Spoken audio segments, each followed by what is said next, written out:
I'm joined now by Oli London, who is a detransitioner and influencer. Oli, thank you very much. Good to see you. How are you getting on? Nice to see you. Really good, thank you. All right, so look, just explain your personal situation to me, if that's all right, so we kind of know where we're at. What's going on? So I was actually living as a trans person for a total of 6 months this year. Before that, I'd had gender dysphoria. I'd been questioning my gender for many, many years.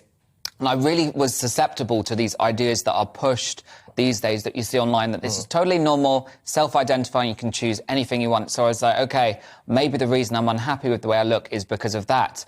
And as we're now seeing in Scotland, this new bill is basically saying anyone can identify as anything they want, and within 3 months they can legally change their gender. OK, I don't advocate for that. I think what Nicola Sturgeon has done is a complete slap in the face to all Scottish women. It's like she's taken a piece of haggis and just slapped all these women across the face. You know, all the things the suffragettes fought for. So my issue is, you know, when I was living as a trans person, I was respectful of all women. The issue I'm having is the fact that 16-year-olds can self-identify, that men can go into women's restrooms and potentially assault and rape women. There are many cases of men putting on a wig and going into women's restrooms to assault women and young girls. You know, how can we allow this? You know, there's such a minority of people that identify in these ways in Scotland, yet it's become the biggest debate in the country. Yeah, well, I am amazed with the kind of vigour that the SNP, and it's fair to say as well, Scottish Labour and a couple of the other parties have really gone after this, given the proportion of people whom you could argue this directly impacts, and compared to,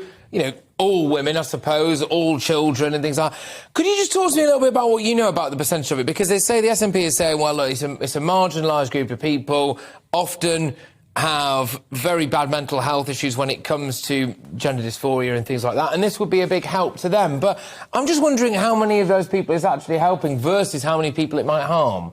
I mean, if you look at the fact that there's millions and millions of women in Scotland, right, and the number of people with gender dysphoria, which is a mental health issue, and we should treat it as such, you know, should be helping these people. We shouldn't be saying, go and identify it and we're going to praise you, we're going to reward you for that. You know, dress as a woman and you're going to be praised. We should be supporting these people. What about just as someone who is maybe 15 years old or a bit younger, who is in Scotland at the minute, who maybe was having some of the... What would you maybe almost say to your 15-year-old self if you had your time again? I'm just intrigued to find that out, really. Well, I would say to any child questioning themselves, you know, it's perfectly normal as a teenager to ask these questions, to have a different, you know, feel that you're gay or lesbian or bi, or you might feel that you're trans or whatever. It's perfectly normal for a kid to question themselves. Doesn't mean that you have to go out there and physically change yourself and physically go through these irreversible surgeries and take these hormones that are going to give you many health implications, and there's not much research out there to show the long-term consequences of these. So I just want to say to kids,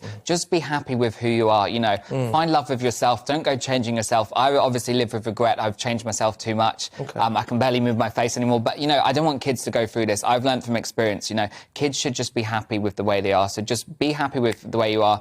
Don't fall victim to this kind of gender politics in the classroom. Just, you know, be happy and be confident with the real you.